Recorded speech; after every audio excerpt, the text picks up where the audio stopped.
Bom, nós temos 3 universidades estaduais, USP, Unesp e Unicamp, 3 federais, a Unifesp, a UFSCar do lado e a UFABC, mais um número aí de institutos de pesquisa, universidades particulares, toda uma estrutura razoavelmente importante aí de pesquisa acontecendo no estado de São Paulo.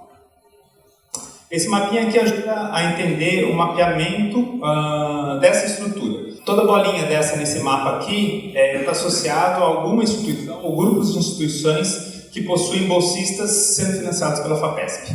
O tamanho da bolinha é proporcional à quantidade de bolsistas que tem naquela cidade lá, ou naquela região. A gente consegue ver uma distribuição importante aí que cobre o Estado em relação a esses bolsistas. E tem um aspecto que é importante que a comunidade tenha em mente, principalmente quando nós vamos discutir com a sociedade vários aspectos, e ética é um dos aspectos que a gente discute com a sociedade em geral, os jornalistas estão interessados, a justiça está interessada, sabe assim por diante, é que, embora eu tenha escolhido esse mapa de escola, de bolsas financiadas pela FAPESP, eu poderia ter escolhido outros indicadores e o mapa ia ser muito parecido. Por exemplo, se eu escolhesse projetos de pesquisa do tipo auxílios regulares, temáticos, o mapeamento ia ser muito parecido. Se eu escolhesse empresas de alta tecnologia, o mapeamento ia ser muito parecido também. Por que eu estou chamando a atenção disso? Porque um corolário dessa história é, se você cria uma estrutura onde você tem universidades, institutos de pesquisa, bolsistas, projetos de pesquisa básica, aplicados e assim por diante, empresas de alta tecnologia começam a aparecer, empregos de qualidade começam a aparecer. Então, qualquer desses mapeamentos, eles vão levar a um mapa, uma representação muito parecida. Por isso que eu gosto desse tipo de representação. Bom, São Paulo investe em pesquisa algo similar a países de primeiro mundo. Aqui é uma dessas distribuições que a gente consegue ver que a porcentagem do PIB de São Paulo, que é 1,68% aproximadamente, de investimento em pesquisa em tecnologia, é similar à média da Europa, por exemplo. E o resultado disso é que a saída desse sistema que nós estamos fazendo, né, nossos professores, nossos alunos de pós-graduação, fazendo nossa pesquisa, o resultado de saída, um dos resultados é justamente esse dado através das publicações. Esse daqui é um mapeamento, esse aqui é um gráfico das publicações, isso aqui são número de artigos indexados no ISE. Aqui vocês conseguem ver em vermelho está São Paulo, então cientistas que estão desenvolvendo em alguma instituição de pesquisa no estado de São Paulo. Aqui está o Brasil e aqui está a razão entre ambos, mostrando que São Paulo razoavelmente aproxima aí metade da produção nacional em termos de produção científica. Se a gente escolhesse outros indicadores, como teses orientadas e tudo mais, o resultado é mais ou menos o mesmo. Eu sou de computação e de matemática, então eu gosto de certos números aí que a gente decora quando a gente vai embora, a gente quando chega em casa e conta com a mamãe, essas coisas todas, e todo mundo acha bonitinho. Tem um outro número que é interessante que eu vou contar para vocês. Se vocês pegarem todos os países da América Latina, do México até a Patagônia, o Brasil é responsável por metade da produção científica de todos esses países. E São Paulo é responsável por metade disso. Então, se você pegar tudo que está do México até a Patagônia, São Paulo é responsável por 1/4, por 25% de toda a produção científica. Por que eu estou salientando isso? Porque a nossa responsabilidade é gigante. E quando a gente está falando do tema associado a esse simpósio, a nossa responsabilidade só cresce, na verdade. Por isso que a gente tem que levar a sério tudo que está sendo discutido. Por outro lado, é um motivo de orgulho para todos nós. Bom, vou pular isso que está falando basicamente o que eu acabei de falar. E esse aqui é um gráfico, então, de alguns países da América Latina. De novo, produção de artigos, né? Artigos publicados. E aqui vocês conseguem ver São Paulo. Então, São Paulo é o segundo maior produtor de ciência de toda a América Latina. Só perde para o Brasil, mas óbvio, né? Porque a gente é contado no Brasil, então não tinha jeito ganhar. Aqui estão os outros países. Bom, Eu falei um pouco da comunidade. Agora eu vou falar de um dos elementos, um dos atores fundamentais para o resultado de pesquisa dessa comunidade, que é a FAPESP. A FAPESP, imagino que todo mundo conheça muito bem, ela foi fundada em 1962, um pouco mais de 50 anos. A FAPESP financia pesquisa em todas as áreas do conhecimento, então de Kant até física quântica, a FAPESP pode financiar a pesquisa. O orçamento da FAPESP, também é um número fácil da gente lembrar, é aproximadamente R$1 bilhão. Então, em 2012, isso aí era equivalente aproximadamente a $500 milhão. Na época que a taxa era diferente. Antes impressionava mais falar isso nas palestras, agora impressiona um pouco menos. É $1 bilhão. É $1 bilhão. Quer dizer, a gente faz parte do país, quer dizer, mas ninguém faz a menor ideia do que vai acontecer com o país. Eu não sei o que vai acontecer com o país hoje à tarde. Quer dizer,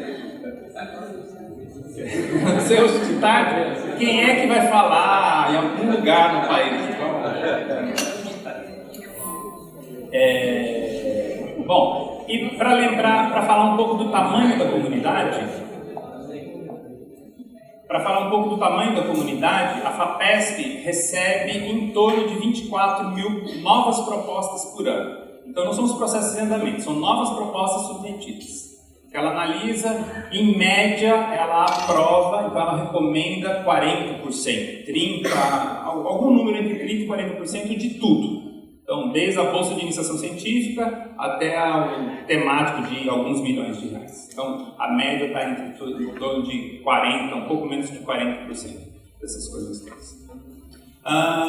Cientistas, já que a gente está falando de ética, de procedimentos éticos de cientistas no estado de São Paulo, cientistas aplicando alguma coisa para a FAPESP, submetendo alguma coisa para a FAPESP, a comunidade ela é em torno de 10 mil cientistas por ano. Como tem alguns cientistas que submetem um ano e ficam um tempo sem submeter, porque você ganhou o seu APR e aí você vai demorar um pouco, então a comunidade em indivíduos distintos é mais ou menos do tamanho de 20 mil pessoas. Então vocês podem pensar que no estado de São Paulo inteiro tem 20 mil pesquisadores que submetem alguma coisa na FAPESP, desde uma bolsa de iniciação científica até um CEPIT. A FAPESP tem, então, os programas que imagino que vocês já conhecem. A gente tem programas para financiamento de bolsas, programas para financiamento de projetos, os auxílios regulares sistemáticos são os de fluxo contínuo, que a maior parte das pessoas conhece. Existem grandes programas como o CEPIT, que são centros emergentes que podem ser, centros de pesquisa que podem ser financiados até 11 anos. Tem programas jovens pesquisadores e, finalmente, existem alguns programas especiais associados a certos temas, como o BIOT, o BIOEM e assim por diante. E, finalmente, algumas linhas de pesquisa associadas à pesquisa ligadas à empresa. Ou pesquisa na empresa, nesse caso é uma pequena empresa, que é o PIB, ou financiamento de pesquisa com uma empresa na universidade. E esse é o programa PIT. Então, são as parcerias que a FAPESP monta, por exemplo, com a Natura, tem alguém aqui da Natura representado aqui hoje, e outras tantas empresas parceiras. Nesse caso, a FAPESP não financia a empresa, a FAPESP financia a universidade com a empresa. Essa é a diferença desses dois programas aí. O resultado disso daí, que nos dá orgulho, são coisas desse tipo.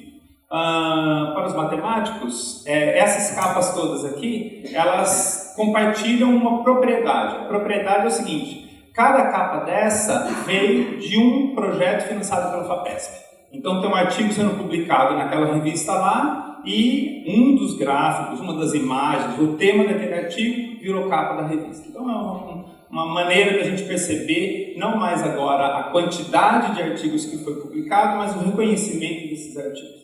E essa coleção aí só tem crescido. Imagino que muitos aqui reconheçam periódicos que são da área de vocês aí e eventualmente até alguns desses artigos. Tá bom? Tá bom. Então, essa é a primeira parte que eu queria falar. essa primeira parte, ela nos mostra a comunidade de pesquisa no estado de São Paulo e um dos atores dessa comunidade, que é a FAPESP, que financia a pesquisa aqui no estado de São Paulo. Aliás, o principal ator, se você for tomar, por exemplo, em quantidade de dinheiro, de investimentos no estado de São Paulo, a FAPESP investe mais que qualquer agência federal, por exemplo, mais que o CNPq, mais que a CAP, tudo mais. São Paulo é o único estado onde isso acontece. Nos outros estados, as agências federais investem muito mais dinheiro que os nossos colegas dos outros estados não têm essa felicidade que nós temos, né? As suas fundações não investem tanto quanto a FAPESP investe em relação à pesquisa. Bom, então esses somos nós e esse é um dos atores. Um dos aspectos fundamentais para isso tudo funcionar é que tem que ter um sistema ético que garanta o bom funcionamento, que garante que essa estrutura toda está funcionando de maneira adequada, de maneira íntegra, de maneira eticamente adequada. Esse não é um tema que foi criado nem por nós nem pela FAPESP. Ética na ciência é algo que é um tema que existe desde que ciência é ciência, e em particular, do ponto de vista do mundo moderno, as fundações de pesquisa, fundações de amparo à pesquisa no mundo, as agências de fomento no mundo, se preocupam demais com esse tópico. A imprensa se preocupa demais com esse tópico, a comunidade se preocupa demais com esse tópico, os cientistas se preocupam e também as agências de fomento. Então, eu vou mostrar daqui a pouco que agências de fomento como a National Science Foundation tem uma iniciativa similar a essa que a FAPESP tem, o NIH, os Research Councils ingleses e tudo mais. Todas essas agências têm iniciativas similares a essa que a FAPESP construiu e que é chamada, conhecida como o Código de Boas Práticas da FAPESP. O Código de Boas Práticas da FAPESP, que é um livrinho, quem quiser pode solicitar a FAPESP, se quiser receber esse livrinho na sua instituição e tudo mais, basta entrar em contato com a comunicação da FAPESP, que esse livrinho é distribuído, mas além disso existem versões em PDF, em português, inglês e espanhol, que são disponíveis online também. O PDF integral está disponível online.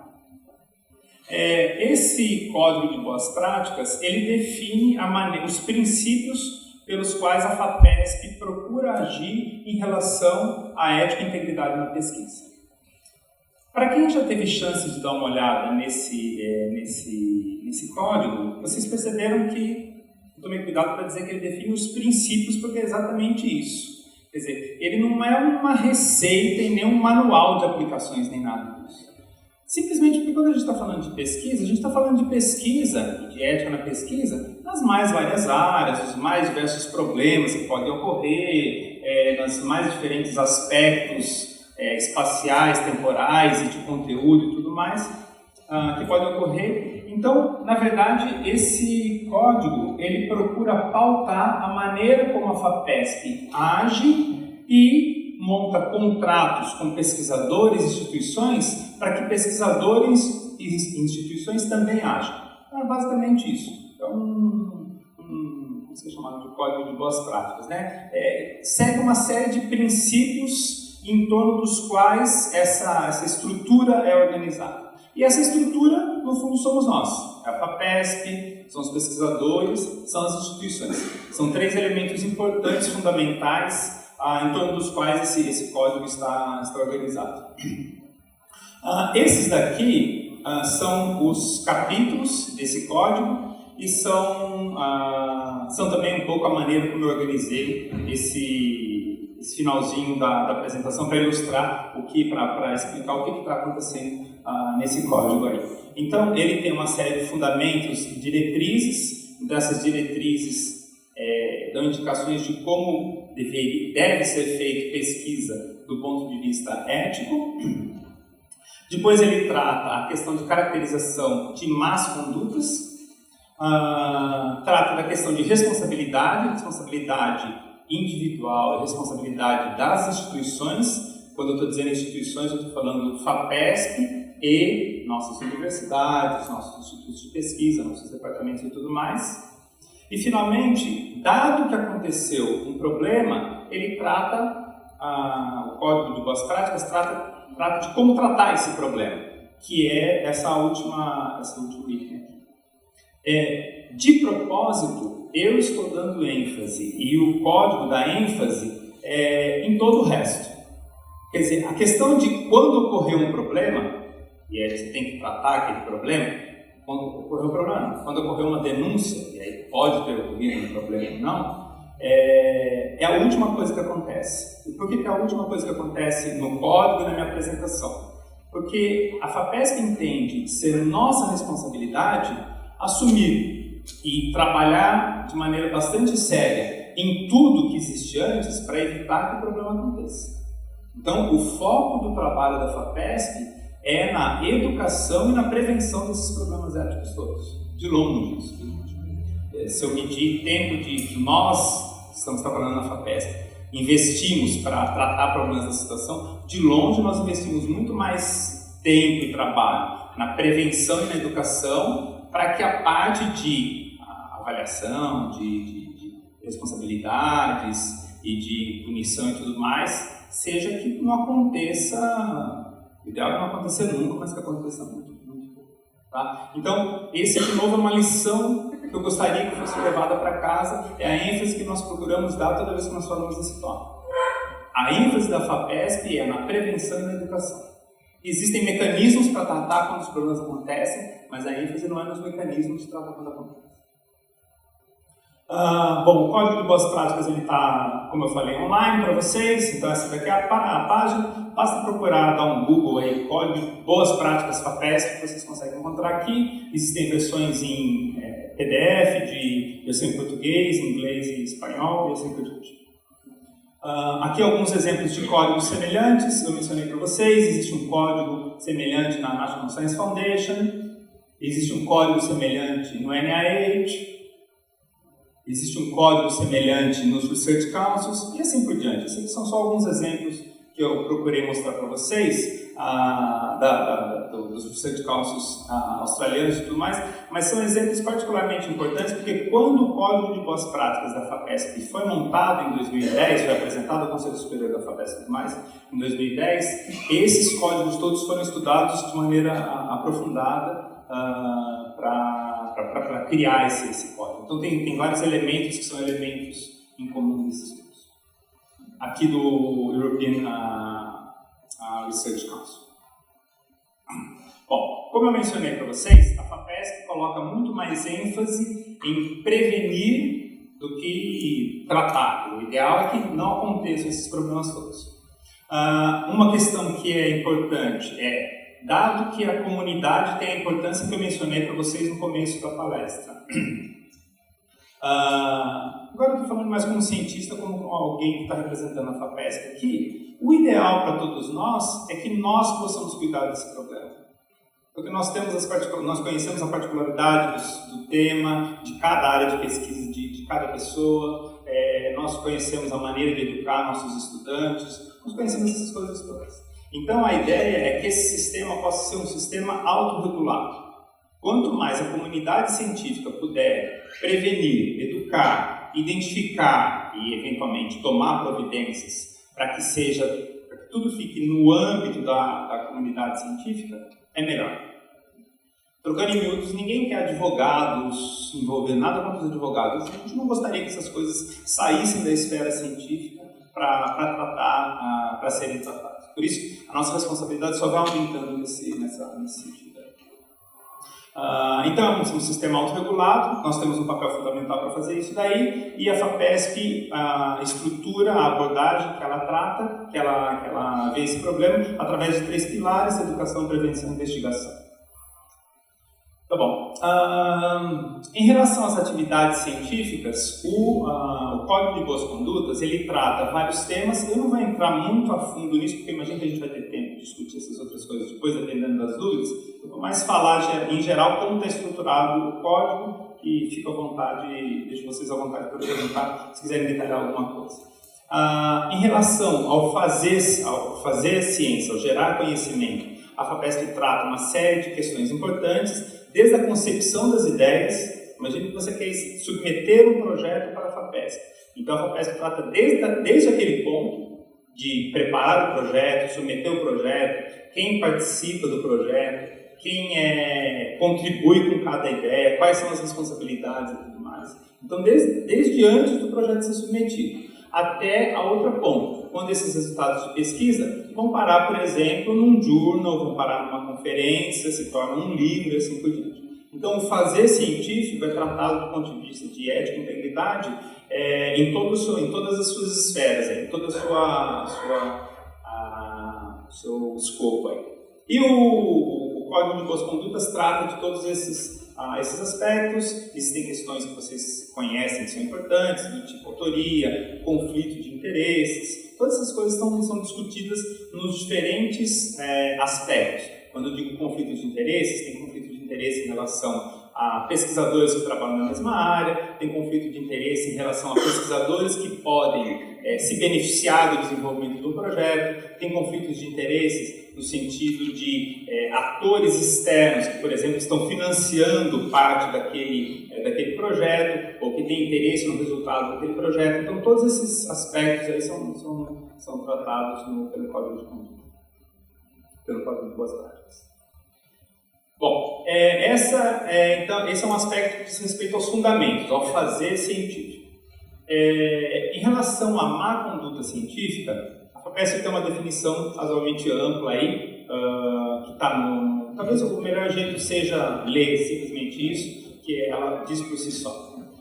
Então, toda conduta de um pesquisador que, por intenção ou negligência, transgride os valores e princípios que definem a integridade ética da pesquisa científica e das relações entre pesquisadores, tal como formulados no Código. Então, é genérico bastante, é difícil de definir de maneira um pouco mais precisa, mas procura abarcar todos os problemas que podem ocorrer, todas as coisas que podem acontecer em relação à má conduta. Um aspecto que o Código salienta, e que está salientado aqui nesse slide, que má conduta não se confunde com erro. Aliás, nós estamos fazendo pesquisa. Se nós soubéssemos que nada vai dar errado, chamaria outra coisa, não chamaria pesquisa, tá certo? Chama pesquisa porque você não sabe exatamente o que vai acontecer lá na frente, na hora que você começa aquele projeto lá. Isso não tem que ser confundido com má conduta. São duas coisas diferentes. Para nós é óbvio, mas não custa salientar isso quando a gente está tratando dessas coisas, em particular quando a gente está falando também da educação dos nossos estudantes e assim por diante. Algumas más condutas típicas: fabricação de dados, falsificação de dados, plágio e outras coisas que eu imagino vão aparecer aqui no simpósio ao longo do processo. Bom, o papel da comunidade científica. Nós, como eu falei, temos que criar mecanismos para educar, para prevenir. E se nós percebemos alguma coisa que está acontecendo errado, é também nossa responsabilidade tentar tratar esse problema. Basicamente é isso que está dizendo aqui em relação ao papel da comunidade científica. Como é um sistema autorregulado, é nossa responsabilidade fazer com que esse sistema funcione. Basicamente, esse é o aspecto importante ligado a nós, enquanto cientistas, que fazemos parte desse processo. Bom, então eu falei do fazer científico, falei do papel dos pesquisadores, dos professores, dos alunos e assim por diante. As instituições elas compartilham essa responsabilidade toda. Quando eu estou dizendo instituições, eu estou falando da FAPESP e da Unesp, da USP, da Unicamp, da UFSCar, do IPEM, do INPE, todo grupo de instituições que estão ligadas à pesquisa no estado de São Paulo. Essas instituições, elas têm certas responsabilidades associadas aos 3 pilares que eu mencionei. Então, responsabilidades associadas à educação, à prevenção e depois à investigação caso algum problema ou a alegação de algum problema ocorra. Então, em particular, basicamente isso que vocês já devem ter lido escrito aqui, mas em particular, as universidades ou as instituições, elas são responsáveis por organizar coisas como este simpósio. Esse simpósio nada mais é do que uma iniciativa que cabe perfeitamente no que está escrito aqui no segundo ponto, trazendo aí pesquisadores que são líderes das suas áreas numa sala como essa para discutir os diferentes problemas, as particularidades, como evitar esses problemas e como tratar quando eles ocorrem. As responsabilidades das instituições. E, finalmente, caso esse problema ocorra, as instituições têm responsabilidade de possuir mecanismos de avaliação. Aliás, eu vou começar a falar disso agora, que é a última parte da apresentação. Vocês vão perceber que a FAPESP, caso o problema ocorra, a FAPESP, ela, em geral, ela se baseia mais, ou ela se baseia fortemente, ou quase totalmente, nas avaliações que as instituições vão fazer sobre o problema. A FAPESP, ela pode montar a sua investigação particular, mas, em geral, a FAPESP trabalha com as instituições para que as instituições façam a sua avaliação. E a FAPESP trabalha com os resultados dessa avaliação. Bom, então, basicamente, isso que está falando aqui. Eu gostaria de chamar a atenção que toda vez que nós assinamos um termo de outorga, um contrato com a FAPESP, nós assinamos um contrato dizendo que nós conhecemos esse código de conduta e a instituição que também assina, os nossos diretores assinam, eles também assumem assumem a responsabilidade de conhecer esse código e de possuir mecanismos para educar, prevenir, eventualmente investigar. Então isso faz parte do próprio termo de outorga da FAPESP. O último slide, se eu não me engano, ou o penúltimo, e de propósito. Suponha que tudo deu errado. O que acontece? Tudo isso deu errado, apareceu uma alegação de problema. Essa alegação de problema, uma denúncia, quando ela ocorre, a FAPESP divide em duas fases. São razoavelmente fácil de entender essas duas fases. Se a FAPESP recebe uma denúncia, ou via pesquisador, ou via aluno, ou via instituição, a FAPESP divide o processo de averiguar essa denúncia em duas fases. A primeira fase, a FAPESP trabalha com a instituição, é isso que a gente chama de avaliação, é isso que a gente chama de avaliação preliminar, para saber se aquele, desculpem falar de maneira coloquial, mas para ver se aquele treco para em pé. Basicamente isso, né? Você recebeu uma denúncia, você quer saber se o estudante está dizendo que o professor publicou um artigo, a ideia era dele e ele não faz parte do artigo. Tá bom. Isso aí acontece de vez em quando. O que a FAPESP quer saber? Aquele estudante é estudante mesmo de lá, o professor é professor mesmo de lá, já aconteceu alguma coisa dentro da CPG para avaliar esse tipo de coisa. Então, esses detalhes todos,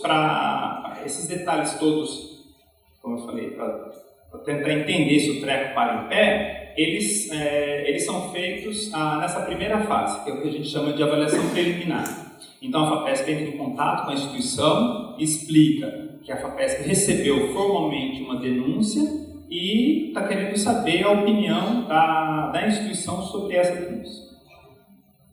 Vocês vejam que quando a FAPESP faz isso, ela compartilha a responsabilidade de averiguar essa denúncia com a instituição, mas para nós, enquanto pesquisadores, é o melhor caminho.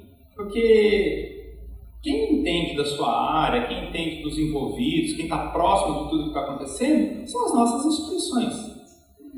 A FAPESP, ao confiar que as instituições vão cumprir esse papel, para a comunidade é muito melhor. Melhor do ponto de vista de logística, muito melhor do ponto de vista de entender o que está acontecendo, de confiança entre as pessoas e tudo mais. Então esse princípio que eu falei para vocês é um princípio fundamental. Bom, e aí a instituição tem que mandar à FAPESP um relatório dessa avaliação preliminar. Se isso daí parou de pé, aí a FAPESP inicia a segunda fase, que é uma investigação formal. Aí a instituição, de novo, ela é consultada para que eventualmente sejam coletadas provas, eventualmente pessoas vão ser ouvidas, várias coisas podem acontecer, depende do que está acontecendo. Mas várias dessas iniciativas podem ter que ser tomadas do ponto de vista da instituição. A instituição, depois, em geral, a FAPESP solicita isso em 90 dias, responde para a FAPESP o resultado dessa investigação formal. Obviamente, eu não mencionei aqui, mas é uma coisa extremamente importante. Em todas as fases, todos os envolvidos são informados. Então, se foi o caso que eu mencionei agora há pouco, o caso fictício do aluno e do orientador, o aluno disse que o orientador publicou e não colocou ele como coautor. O aluno vai ser informado, o orientador vai ser informado, todo mundo vai ser informado para poder se manifestar. Em todo o tempo, e vocês vão ver isso no Código de Conduta, existem mecanismos para evitar para fazer com que o processo seja um processo justo e rigoroso. Essas duas palavras elas vão o tempo inteiro juntas. E, eventualmente, a FAPESP daí decide quais são as punições, caso seja comprovado a denúncia, quais são as punições que podem ser, que devem ser tomadas em cada um daqueles casos. Punição típica, três punições que estão previstas no Código de Boas Condutas. Uma carta formal dizendo, então você está uma repreensão, né? Você está indicando que a FAPESP tem um conhecimento daquilo e que a denúncia foi considerada válida. A FAPESP, essa é uma possibilidade. A FAPESP pode deixar de receber propostas dos envolvidos por um tempo, 6 meses, 1 ano. Então, na prática, a pessoa não pode mais submeter nada para a FAPESP, porque a FAPESP não vai receber. Pode chegar ao ponto da FAPESP solicitar todos os recursos do projeto envolvido de volta. Então, isso está previsto nas normas, embora nunca tenha ocorrido. Isso está previsto. Fontes de informação, como eu falei para vocês, basicamente tudo que eu falei está no Código de Boas Condutas, que está online. Essa aqui é a página. E a revista da FAPESP mantém uma seção no comecinho dela. Essa aqui é do último mês, que acabou de sair. Logo no começo ela tem uma seção chamada Boas Condutas, que fala de problemas desse tipo. Casos concretos, como outras agências de fomento reagirem em relação a casos concretos, assim por diante. É uma boa fonte de informação. Eu poderia falar horas sobre a FAPESP, mas eu vou poupar vocês dessa experiência. Muito obrigado.